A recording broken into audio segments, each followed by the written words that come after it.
Hello दोस्तों, स्वागत है आपका हमारे चैनल स्टूडियो विथ अनंत पर। तो आज की वीडियो में हम बात करने वाले हैं 10वीं कक्षा का हिंदी जो कि भाग है काव्य सॉरी गद्यखंड जैसे जो कि अध्याय का नाम है शिक्षा और संस्कृति, जिसके लेखक है महात्मा गांधी जी। उन्होंने शिक्षा और संस्कृति पर ज़्यादा जोर दिए हैं। शिक्षा कैसा होना चाहिए, संस्कृति क्या है, इसके बारे में आज पढ़ेंगे।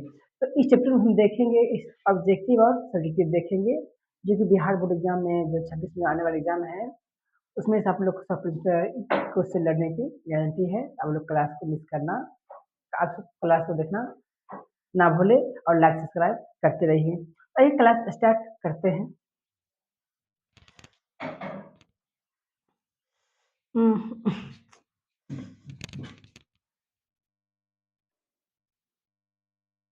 चलिए, तो आपका क्वेश्चन नंबर ऑब्जेक्टिव 1 में आ गया है कि गांधी जी को महात्मा की उपाधि किसने दी? यानी गांधी जी को महात्मा किसने बोला? तो इसमें से इसका आंसर हो जाएगा क्वेश्चन नंबर ऑब्जेक्टिव इसका, महात्मा गांधी जी को महात्मा उपाधि किसने दी है, किसने बोला? क्या आंसर हो जाएगा? ऑप्शन नंबर हो जाएगा बी, रविन्द्रनाथ टैगोर ने महात्मा गांधी को क्या बोला? महात्मा गांधी जी को महात्मा को उपाधि रविन्द्रनाथ टैगोर ने ही दी है। चलते हैं इस क्वेश्चन को।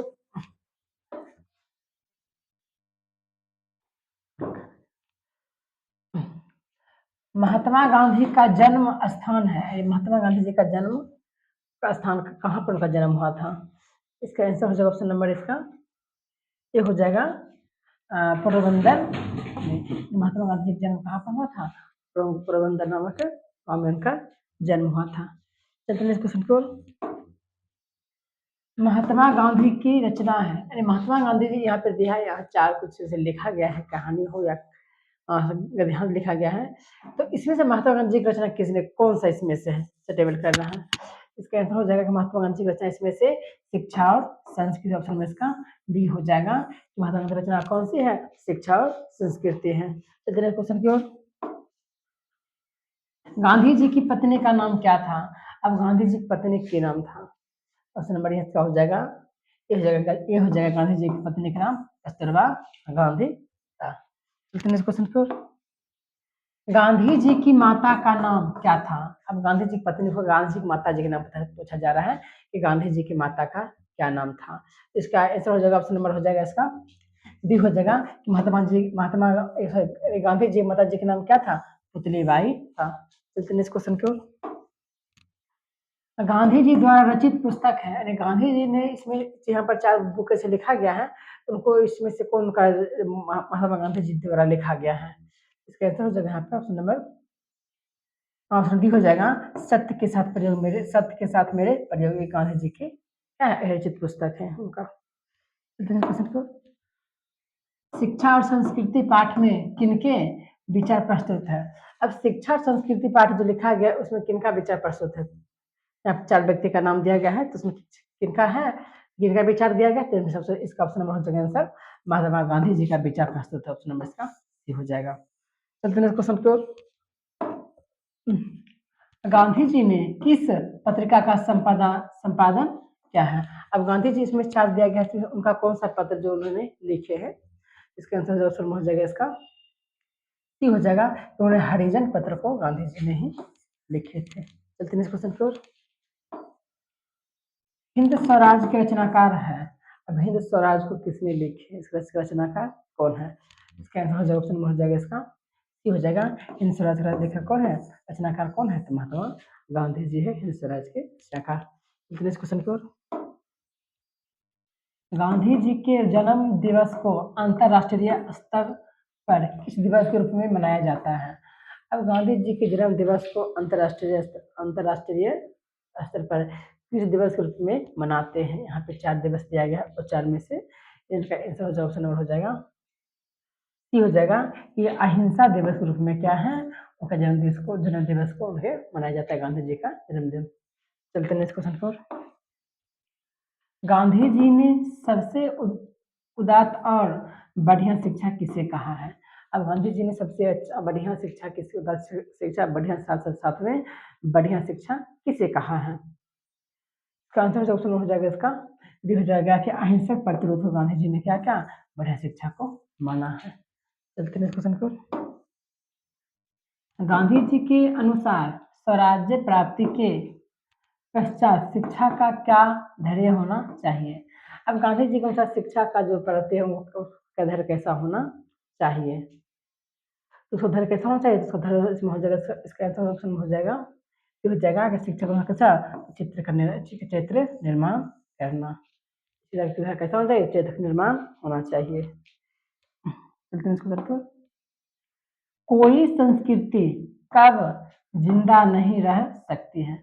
अब कोई भी संस्कृति जिंदा कब नहीं रहेगी, इस चार में से, तो चार ऐसा बात लिखा गया है, लेकिन इनमें से कौन सा एक उनका इस क्वेश्चन का सुटेबल होगा। इसका आंसर ऑप्शन नंबर हो जाएगा ए हो जाएगा कि अगर वह दूसरों का बहिष्कार करने की कोशिश करे तब, कोई व्यक्ति अगर दूसरे को संस्कृति को बहिष्कार करते हैं तब क्या होगा उनका क्या संस्कृति जिंदा नहीं रह सकते हैं। चलते हैं इस क्वेश्चन को। दस्तकारी का अर्थ है, दस्तकारी का अर्थ क्या है गांधी जी का दस्तकारी का, इसका आंसर ऑप्शन हो जाएगा इसका सी हो जाएगा कि हस्त कौशल। दस्तकारी मतलब क्या है कि हस्त कौशल को जो भी शिक्षा दिया जाए, हस्त और उनको सिखाने के साथ उनको दिखाना भी चाहिए कि ये चीज वस्तु ये है, तो बोलने से काम नहीं चलेगा। चलते हैं क्वेश्चन को। अमल का अर्थ है, अमल का अर्थ क्या होगा, तो अमल का अर्थ इसका हो जाएगा एक व्यवहार। अमल का अर्थ क्या होगा, इसमें हो जाएगा व्यवहार। चलते हैं इस क्वेश्चन को। गांधी जी किस माध्यम से शिक्षा देने के पक्षधर थे। अब गांधी जी किस माध्यम से शिक्षा देने के पक्षधर थे, गांधी जी से और कैसा शिक्षा देना चाहते थे, तो इसके आंसर ऑप्शन नंबर हो जाएगा सी, दस्तकारी या उद्योग के अनुसार उनको शिक्षा बच्चा को देने के लिए उन्होंने शिक्षा को मानते थे कि इनको बच्चा को शिक्षा देना चाहिए। तो कैसे, दस्तकारी उद्योग से माध्यम से पढ़ा लिखा बंद होने के बाद अपना कुछ काम कर सके, ऐसा बच्चा शिक्षा देना चाहिए, इनके पक्षधर था। क्वेश्चन को। सत्य के साथ मेरे प्रयोग किसकी रचना है। अब सत्य के साथ मेरे प्रयोग इन्होंने किसने लिखा इस लाइन को, इस बुक को या किताब किसने लिखा है, इसका ऑप्शन हो जाएगा इसका डी, ये महात्मा गांधी जी क्या है, सत्य प्रयोग के साथ उन्हीं का रचना है। चलते हैं इस क्वेश्चन को। हिंद स्वराज के रचनाकार हैं। अब हिंद स्वराज के रचनाकार कौन है, इसके आंसर जो ऑप्शन हो जाएगा ये हो जाएगा महात्मा गांधी क्या है, महात्मा गांधी जी हैं हिंद स्वराज के रचनाकार। चलते हैं इस क्वेश्चन की ओर। हरिजन के संपादक कौन थे, हरिजन के संपादक कौन थे, इसका हो जाएगा ऑप्शन नंबर हो जाएगा इसका आंसर बी, हरिजन के संपादक कौन थे, हरिजन के संपादक महात्मा गांधी जी थे। चलते हैं क्वेश्चन की ओर। अहिंसा दिवस किस तारीख को मनाया जाता है, अहिंसा दिवस किस तारीख को मनाया जाता है, तो यहाँ पर 4 डेट दिया गया है, तो इसका आंसर जो ऑप्शन नंबर हो जाएगा इसका बी, इसी हो जाएगा कि अहिंसा दिवस 2 अक्टूबर को मनाया जाता है। चलते हैं इस क्वेश्चन को। भारतीय संस्कृति किसका प्रतीक है, भारतीय संस्कृति किसका प्रतीक है, इसका ऑप्शन मेरे एम दिया गया है वार्ता का, बी में विभिन्न संस्कृति, सी में मानवता, डी में विविधता का। इसका आंसर हो जाएगा ऑप्शन नंबर हो जाएगा बी हो जाएगा कि भारतीय संस्कृति किसका प्रतीक है, तो भारतीय संस्कृति विभिन्न संस्कृतियों के सामंजस्य का है, तो इसका डी हो जाएगा। चलते हैं इस क्वेश्चन की ओर। गांधी जी के अनुसार शिक्षा सहायक होती है। अब गांधी जी के अनुसार शिक्षा सहायक होती है, गांधी जी कैसा शिक्षा होना चाहिए, तो इसका आंसर जो ऑप्शन हो जाएगा डी हो जाएगा इन सभी के विकास में, यानी शिक्षा रहेगा तो सब कुछ में, शरीर में भी बुद्धि में भी, शरीर में भी विकास होगा, बुद्धि में भी, और आत्मा के विकास किसके प्रति, शिक्षा के प्रति। यही गांधी जी के अनुसार शिक्षा सहायक किसमें, तो सभी चीज में शिक्षा का सहायक होती है, जीवन जीने में, बुद्धि विकास में और आत्मा विकास के लिए, तीनों चीज सभी आवश्यक है शिक्षा के लिए। चलते हैं इस क्वेश्चन पर। शेक्सपियर किस भाषा के कवि हैं, शेक्सपियर किस भाषा के कवि हैं, तो उन्होंने किस भाषा का, इसका आंसर हो जाएगा नंबर बी हो जाएगा अंग्रेजी भाषा के उन्होंने कवि हैं। सबसे हो जाएगा फ्रेज होना चाहिए फिर।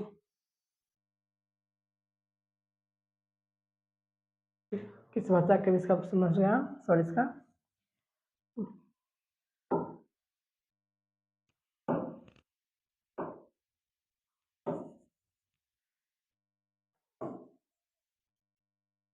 समझ जाओ ऑप्शन नंबर इसका।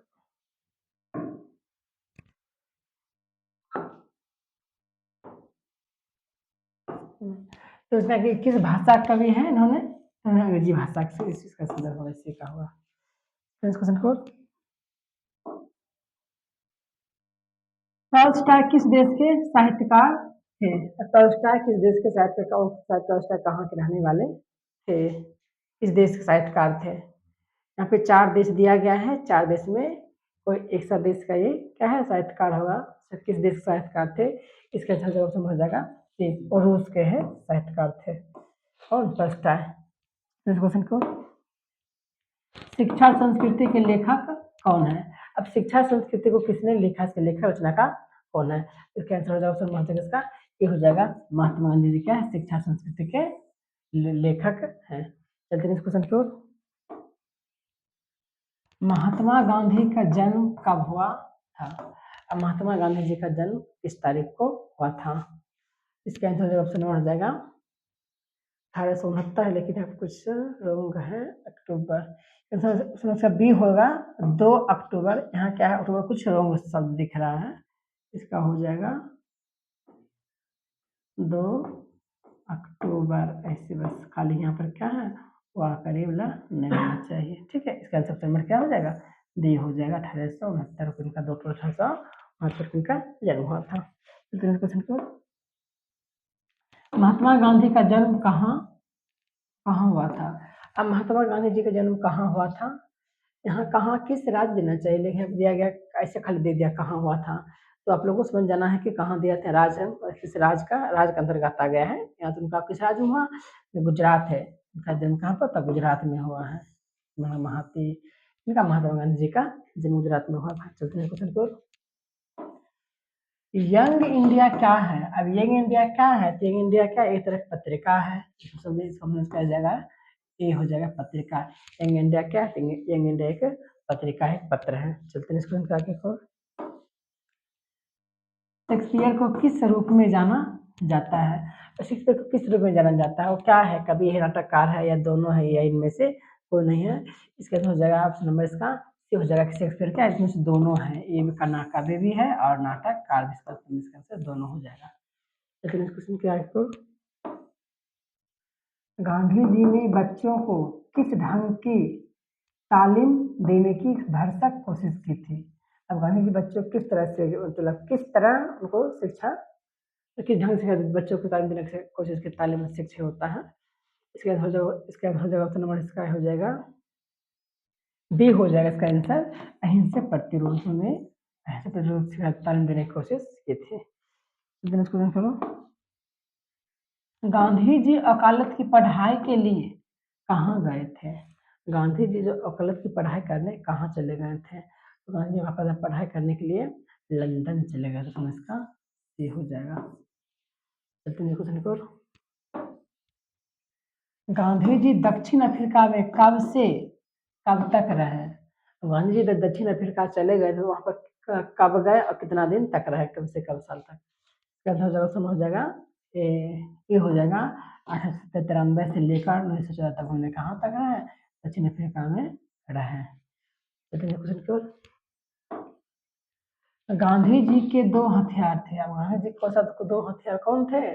इसका आंसर ऑप्शन हो जाएगा डी हो जाएगा अहिंसा और सत्याग्रह, इनका 2 ही हथियार है। चलते हैं क्वेश्चन को गांधी जी के अनुसार शिक्षा का माध्यम होना चाहिए। अब गांधी जी के अनुसार शिक्षा का कैसा माध्यम होना चाहिए, तो शिक्षा का माध्यम होना चाहिए, उसमें इसका हो जाएगा भी हो जाएगा हस्तकला, यानी हस्तकला इसका शिक्षा का माध्यम होना चाहिए, हुनर के अनुसार शिक्षा देना चाहिए।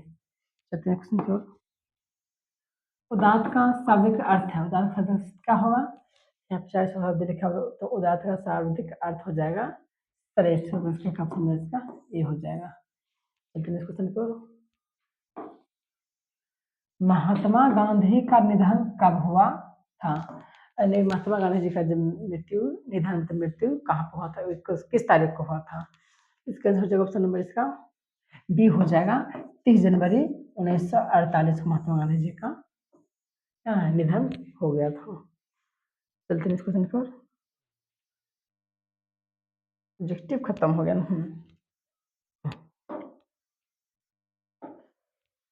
चलिए, तो शिक्षा और संस्कृति चैप्टर का आपका 36 ऑब्जेक्टिव था, जो कि आप लोग कंप्लीट हो गया है।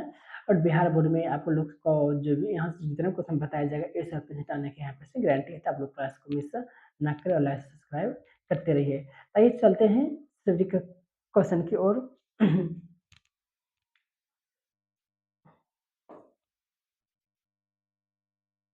क्वेश्चन नंबर 1 में दिया गया, सब्जेक्टिव में दिया गया है कि गांधी जी बढ़िया शिक्षा किसे कहते हैं।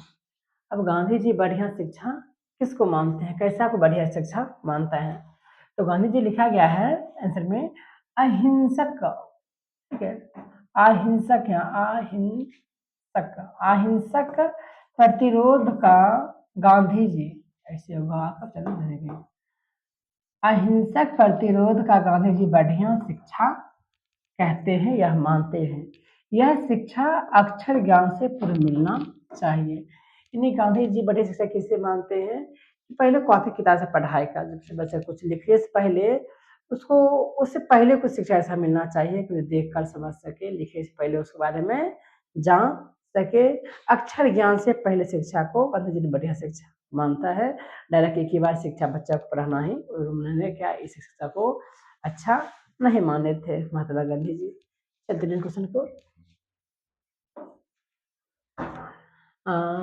इंद्रियों का बुद्धिपूर्वक उपयोग सीखना क्यों जरूरी है? अब इंद्रियों का बुद्धिपूर्वक उपयोग सीखना क्यों जरूरी है, ये महात्मा गांधी जी कह रहे हैं। तो क्यों जरूरी है, आइए जान पड़ते हैं इसका आंसर में। तो इंद्रियों का बुद्धिपूर्वक उपयोग उसकी बुद्धि के विकास का जल्द से जल्द और उत्तम तरीका है। इंद्रियों का व्यक्ति को इससे जरूरी है, और विकास तो उसके लिए बुद्धि को जरूरी, बुद्धि और लग जाए, जिससे विकास के लिए क्या बुद्धि जानना उसको क्या है, जरूरी है। इंद्रियों से देखना, फिर उसको समझना, इसलिए उन्होंने क्या किया, बुद्धि जरूरी, मतलब उस शिक्षा को सीखने के लिए इंद्रियों का बुद्धिपूर्वक उपयोग उसकी बुद्धि के विकास, क्योंकि बुद्धि का विकास के लिए क्या है, जल्द से जल्द उपयोग उत्तम तरीका है। क्या चीज है, तो इंद्रियों का आंख देखिए, फिर उसको हम सीखने से बुद्धि का इसमें लगाना की बात उन्होंने कर रहे हैं। मस्तिष्क और आत्मा का उच्चतम विकास कैसे संभव है? मस्तिष्क और आत्मा का विकास कैसे संभव है, जानते हैं। शिक्षा का प्रारंभ इस तरह किया जाए कि बच्चे उपयोगी दस्तकारी सीखे, और जिस क्षण से वह अपनी तालीम शुरू करे उसी क्षण उन्हें उत्पादन का काम करने योग्य बना दिया जाए। इस प्रकार की शिक्षा पद्धति में मस्तिष्क और आत्मा का उच्चतम विकास संभव है।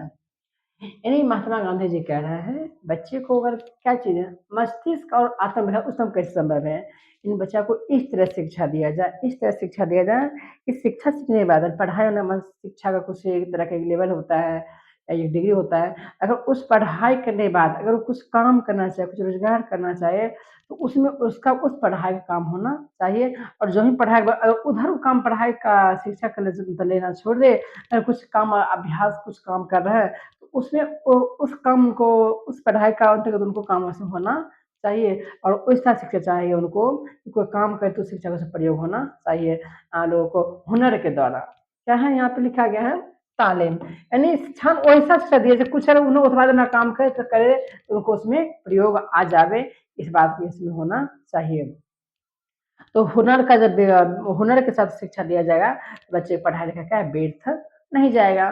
उनके कहने का मतलब ये है कि अगर पढ़ाई बंद भी कर दे तो अपना हुनर के अनुसार से अपना जीवन बढ़िया पर जीवन यापन कर सकता है। जब ऐसा करे तब तक उसको क्या मस्तिष्क और आत्मा दोनों का विकास संभव है। अभी इन्हें कभी पढ़ लिया हो गया, पढ़ाई साथ साथ उनको हुनर भी बच्चा के साथ होना जरूरी है। ये किनका कहना है, ये महात्मा गांधी जी को है ना, है महात्मा गांधी जी। मतलब हम लोग की तरफ, बच्चे की तरफ कहा जा रहा है कि बच्चा को ऐसा ऐसा शिक्षा दीजिए कि पढ़ाई करने के बाद वो कुछ हुनर के अनुसार उसको काम दिया जाए। पढ़ाई होने के बाद क्या बंद करने के बाद वो हुनर कुछ कर सके, उसमें ऐसा काम उनको आ जावे। बस यही कहना चाह रहे हैं। शिक्षा का धैर्य गांधी जी क्या मानते थे और क्यों?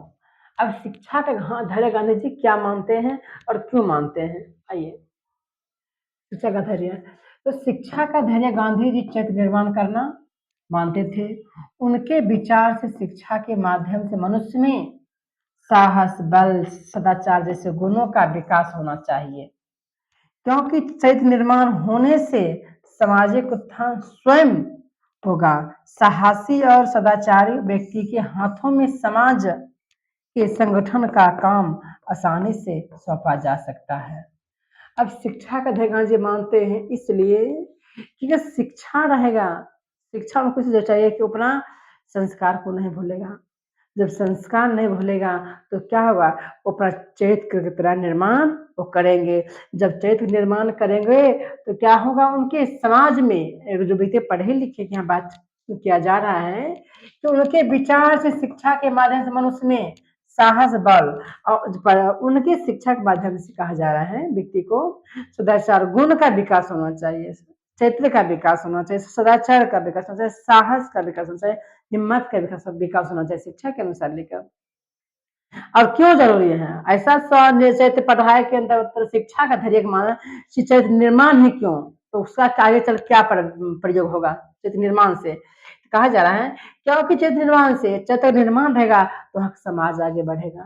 सामाजिक उत्थान में क्या, कोई सा व्यक्ति अगर उनका मतलब हो गया सदाचार चरित्र निर्माण में, कोई समाज का व्यक्ति उसको कोई बाबा हाथ में उनका बागडोर लेकर है ना लिखा, साहसी और सदाचारी व्यक्ति के हाथों में समाज के संगठन संगठन के काम इन कोई से चरित्र निर्माण अगर रहेगा, वो पढ़े लिखे रहेंगे, सब बुद्धि रहेगा, साहस रहेगा, बल रहेगा, हिम्मत रहेगा, तो समाज उसको कोई सा भी संगठन काम को उसके हाथ में सौंप दिया जाएगा। ऐसे व्यक्ति को हाथ में जिस व्यक्ति के पास चरित्र का ज्ञान हो, साहस हो, बल हो, शिक्षा हो, ऐसा व्यक्ति को हाथ में समाज का काम सौंपा जा सकता है। ये महात्मा गांधी जी शिक्षा धैर्य यही मानते हैं। समाज में पढ़ा लिखा हो, आचरण सही हो, चरित्र निर्माण सही हो, चरित्र आचरण से भी सही हो, चरित्र से सही हो। उसके बाद जो भी है साहस बल, जब जो ही पढ़े लिखेंगे साहस बल उसको बस ही अंदर में कॉन्फिडेंस आने की क्षमता हो और तब जाकर कोई भी काम समाज के अंदर वो बैठ के कर सके, समाज तब जाकर आगे बढ़ सकता है। ये महात्मा गांधी जी का कहना है। चलते हैं गांधी जी किस तरह के समाज सामंजस्य को भारत के लिए बेहतर मानते हैं और क्यों? सामंजस्य को किस बेहतर मानते हैं और ऐसा क्यों मानते हैं, क्यों कहते हैं? आइए, तो गांधी जी विभिन्न विभिन्न संस्कृतियों के सामंजस्य को भारत के लिए बेहतर मानते हैं, क्योंकि भिन्न भिन्न संस्कृतियों के सामंजस्य भारतीय जीवन को प्रभावित किया है और स्वयं भी भारतीय जीवन से प्रभावित हुई है। इन दोनों ही संस्कृति के दूसरे को देखा, भारत से सीखा, भारत से इन दोनों से क्या अवगत हुआ और दोनों से क्या प्रभावित हो चुकी संस्कृति से। यह सामंजस्य कुदरती और तौर पर स्वदेशी ढंग का होगा, जिसमें प्रत्येक संस्कृति के लिए अपना उचित स्थान सुरक्षित होगा। यानी इसलिए मानते हैं कि जो जिसका संस्कृति को मान रहा है भारत में, जिसको मानिए, जिसमें प्रत्येक संस्कृति के लिए अपना, उनके संस्कृति के लिए सबका अपना अपना अलग स्थान होगा। और जब स्थान होगा तो अब किसी के संस्कृति में कोई इंटरफेयर ना करे, जिसका जहाँ संस्कृति हो वहां पर सुरक्षित उसका रहेगा और सब अपना संस्कृति को लेकर चलिए, कोई किसी का भेदभाव नहीं करिए। बस यही संस्कृति उन्होंने मान रहे हैं। गांधी जी देसी भाषाओं में बड़े पैमाने पर अनुवाद कार्य क्यों आवश्यक मानते थे? आइए, समझेगा कि गांधी जी का मानना था कि देसी भाषाओं में अनुवाद के माध्यम से किसी भी भाषा के विचारों को तथा ज्ञान को आसानी से ग्रहण किया जा सकता है। अंग्रेजी या संसार के अन्य भाषाओं में जो ज्ञान भंडार पड़ा है उसे अपने ही मातृभाषा के द्वारा प्राप्त करना सरल है। सभी भाषाओं से रहे ज्ञान के लिए अनुवाद की कला परम आवश्यक है, अतः इसकी आवश्यकता बड़े पैमाने पर है। यानी गांधी जी देश भाषाओं पर अनुवाद करना क्यों चाहते हैं? यानी इनका कहने के मतलब है, मान चलिए अगर राज्य ही लीजिए, अगर इस राज्य का भाषा अगर अदर राज्य के व्यक्ति नहीं समझ पा रहा है तो उस भाषा को जो भाषा है वहां पे बोला जाता है तो ऐसा भाषा बोला जाए कि इस भाषा को भी इस भाषा के अंतर माध्यम से समझ सके, वहां पे जाके कि इस चीज को ये बोलते हैं, इस भाषा को इस लैंग्वेज में बोलते हैं। और हर एक राज्य देश तो बहुत दूर की बात है, हर एक राज्य का कुछ न कुछ भाषा अलग होती है जो हम लोग को समझ में जल्दी जल्दी नहीं आते हैं।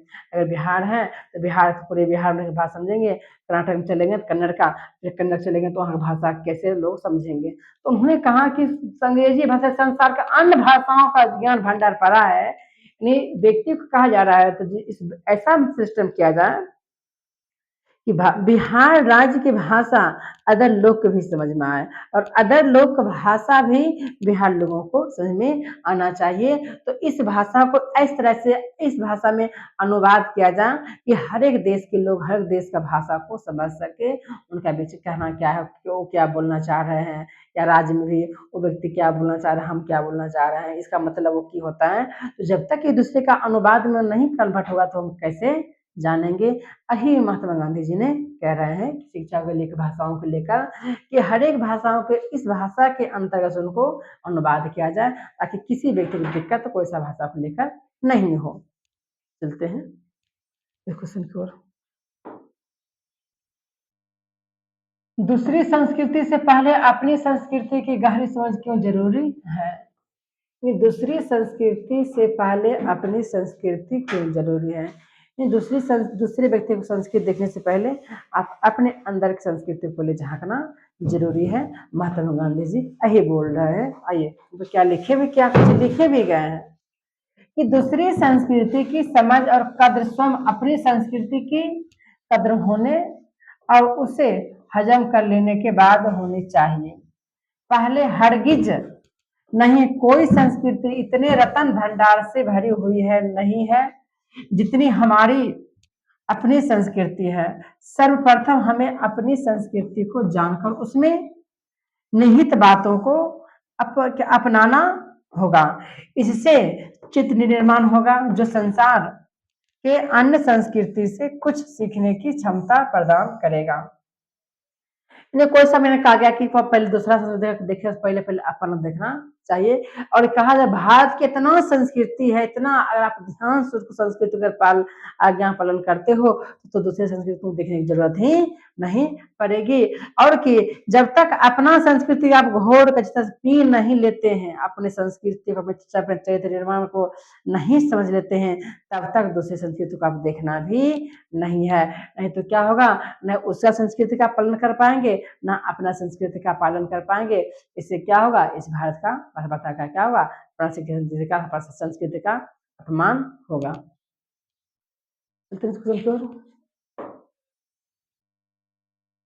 अपनी संस्कृति और मातृभाषा की बुनियादी पर दूसरी संस्कृतियों और भाषाओं से संपर्क क्यों बनाया जाना चाहिए? गांधी जी की राय स्पष्ट कीजिए। यहाँ कहा जा रहा है कि ऐसी अपना संस्कृत भाषा है बुनियादी और दूसरे को संस्कृति से भाषा के संपर्क क्यों बनाया जाना चाहिए? तो गांधी जी कहना क्या चाह रहे हैं? गांधी जी के विचार अनुसार अपनी मातृभाषा के माध्यम बनाकर हम अत्यधिक विकास कर सकते हैं। अपनी संस्कृति के माध्यम से जीवन में तेज गति से उत्थान किया जा सकता है, लेकिन हम कुपमंडक नहीं बने। दूसरी संस्कृति की अच्छी बातों को अपनाने में परहेज नहीं किया जाए, बल्कि अपनी संस्कृति एवं भाषा को आधार बनाकर अन्य भाषा एवं संस्कृति को भी अपने जीवन से युक्त करें। यानी यहाँ कहा जा रहा है कि अब ये नहीं कि आप अपना देखना है दोनों संस्कृति को, लेकिन कौन संस्कृति, लेकिन अपना ऐसा संस्कृति देखना, अपनी संस्कृति के माध्यम से जीवन में अगर अपना संस्कृति को पहचान लिए, जान के संस्कृति क्या है, तब से हम अपनी जिंदगी में आप लोग आगे बढ़ सकते हैं, संस्कृति के माध्यम से लेकर, चैत्र के माध्यम से लेकर। अगर उसी में दूसरी संस्कृति पर ध्यान देते हैं, आप जहाँ की तहाँ यहाँ पर रह सकते हैं और अपना विकास होना संभव हो जाएगा। और संस्कृति रहना सभी व्यक्ति के जरूरी होता है। संस्कृति रहेगा तो आपका संस्कार है, संस्कार से शिक्षा का पता चलता है कि आप कैसा है, नहीं है। चलते हैं क्वेश्चन को। गांधी जी कताई और धुनाई जैसे ग्रामोद्योगों द्वारा सामाजिक क्रांति कैसे संभव मानते थे। अब कताई धुनाई क्या होता है, गांव उद्योग में होता था, ये क्या होता है जानिए। तो कताई और धुनाई जैसे ग्रामोद्योगों के संबंध में गांधी जी की कल्पना थी कि यह एक ऐसी शांत सामाजिक क्रांति की उद्युक्त बने जिसमें अत्यंत दूरगामी परिणाम भरे हुए हैं। इससे नगर और ग्राम के संबंधों का एक स्वास्थ्यपूर्ण और नैतिक आधार पर प्राप्त होगा और समाज की मौजूदा आरक्षित अवस्था और वर्गों के परस्पर विसंगत संबंधों की कुछ बड़ी बुराइयों को दूर करने में बहुत सहायता मिलेगी। इससे ग्रामीण जन जीवन विकसित होगा और गरीब अमीर का अप्राकृतिक भेद नहीं होगा। क्या कताई बुनाई क्या है कि गांव में पहले कुछ उद्योग होता था, ठीक है, उधर लोग अपना वस्त्र खुद बनाते थे और अपना बनाने के बाद अपने जो भी बगल में रहता था मार्केट, वहां पर उसको सप्लाई किया जाता था, बेचा जाता था। इससे क्या हुआ, क्रांति, यानी जो भी कमाई है अपना देश के अंदर ही रह जाए। वो कब, तो कताई बुनाई क्या, कपड़ा, कताई वाली कपड़ा का जो धुनाई होता है, कपड़ा भी मतलब कैसे बनता था, धुनाई बुनाई करके रेशम का धुना होता था, सोन नाम का आता था फसल, उसका भी अभी रस्सी बिट कर चल रहा है बाजार में। तो वो सब उद्योग अपना ही यहाँ पर ही होता था और होना भी चाहिए, गांव में खास करके होता था। इससे स्वस्थ, अब क्या है लिखा, ग्राम संबंधों का एक नैतिक आधार पर प्राप्त होगा। और जब अपना जब खुद का जब काम रहेगा, स्वस्थ विभाग जो भी है वो सब क्या सुखमय जीवन का व्यतीत करेंगे। चलते हैं इसको।